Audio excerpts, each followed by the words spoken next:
ताई नमस्कार. नमस्कार. कशा आहात? मस्त मजेत. तुमचं नाव? सरिता नेताजी चौगले, कळंबे तर पकळे. ओके.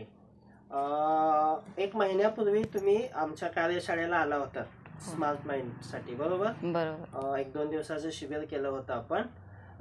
काय तक्रारी होत्या म्हणून आला होता आरोग्यासंबंधी? मला मणक्याचा त्रास होता.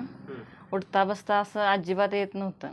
म्हणजे मणक्यामुळं ताटलं होतं, खाली बसता येत नव्हतं, खाली बसलं तर वर उठता येत नव्हतं. आता ही कार्यशाळा केल्यानंतर मला असं उठता बसता येते आणि मस्त वाटतंय. अच्छा अच्छा. किती वर्षापासून दुखत होते? 4 वर्षापासून. औषधं काही घेतली होती त्याला? औषधं भरपूर घेतली, पण औषधाचा काही फरकच पडला नाही. ही कार्यशाळा केल्यानंतर मला 60-70% पूर्ण बिना औषधाचा फरक पडलाय आता एका महिन्यात? एका महिन्यात. आपण 100% बरं होईल याची खात्री आहे तुम्हाला? आता आहे पूर्ण आणि मी ऐकलं होतं तुम्हाला उठता बसता काहीच येत नाही. काहीच येत नव्हतं, आता येते पूर्ण सहज उठता बसता येतंय. येते. बाकीची कामं पण सगळी करायला करायचं. होय ना? होय. अच्छा अच्छा. बाकीचं अजून काही फरक? आतापर्यंत आपण शुद्धिक्रिया केल्या बरेच 1 महिन्यात. ओके.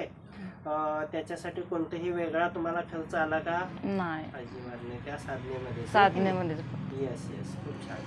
मग आता राहिलेले पण आजार तुमचे निश्चित म्हणजे थोडंफार जे काही दुखणं आहे तेही कमी होणारच आहे. मग ते डॉक्टरनी सांगितलं होतं म्हणे की काय काय मणक्यात मणक्यात गॅप आहे, ऑपरेशन केला पाहिजे असं सांगितलेलं. ऑपरेशन सांगितलं होतं किंवा वजन बांधायला पाहिजे तर असं सांगितलं ह्यातलं आपण काय केलं का ऑपरेशन किंवा काहीच वजन बांधली नाही. आणि विश्रांती सांगितलेली, पूर्ण बेड रेस्ट घ्यायची 3-4 महिने. मग आता बेड रेस्ट आहे तुम्हाला? नाही, काम चालूच आहे. काम चालू दुखणं गेले. होय. म्हणजे गोळ्या औषधांशिवाय अशा व्याधी कमी होऊ शकतात. नक्की. बरोबर. येस. छान. आणि तुमचं तो कमी आलेलाच आहे, बरोबर? इथून पुढे फक्त सातत्य ठेवणं ही तुमची जबाबदारी आहे. ठेवाल?